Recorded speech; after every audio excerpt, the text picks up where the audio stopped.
guesses?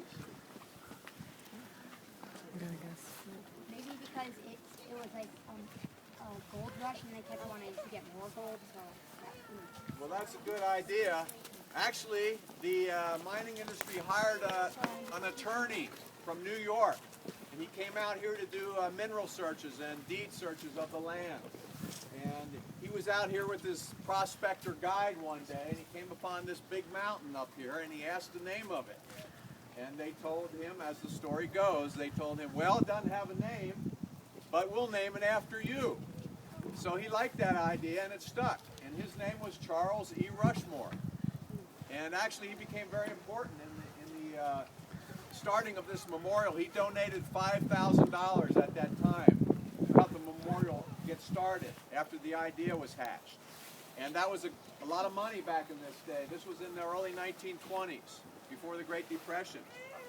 So we know how it got its name now. Does anyone know who had the original dream for this memorial?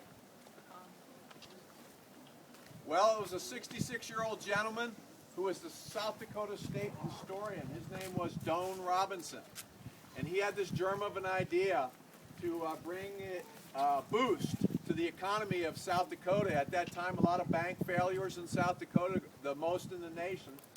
And he knew that the economy here needed a boost. So he thought if they could build a big monument, a big memorial to Western heroes in these granite rocks south of here in the Needles area, he wanted to carve these Western heroes like Wild Bill and Lewis and Clark and Sacagawea. And he thought that would draw tourists here and that would help boost the economy. Well, he wanted to do this on such a large scale, and he knew he needed a sculptor that could carve on such a large scale. And he set about trying to find such a sculptor, and he heard about this gentleman, Gutzon Borglum, who was busy carving the Stone Mountain, Georgia granite dome. It was an 800-foot high dome of granite that was being carved with Confederate war heroes. And Gutzon Borglum was busy doing that. That was in 1916. He started that.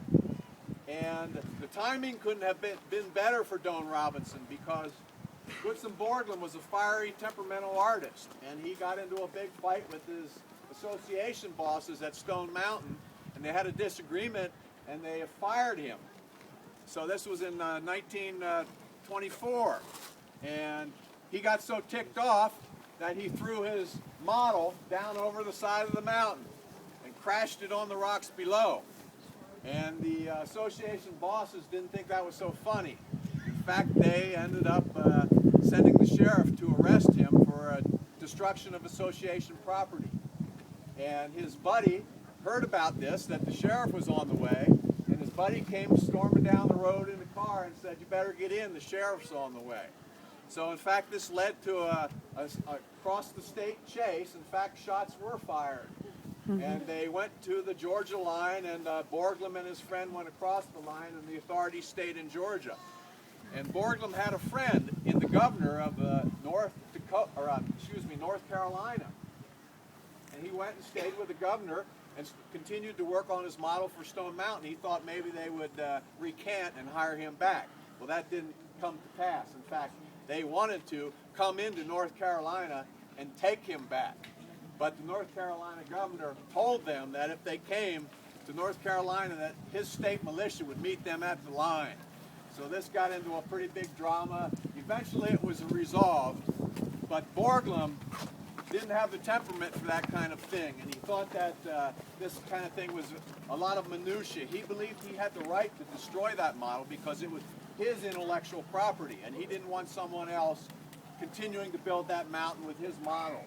So he said that he could just let that indictment rot on the record books for as much as he cared. And with that, Doane Robinson actually had already sent him a telegram asking him if he wanted to come to South Dakota to carve a big memorial in the granite.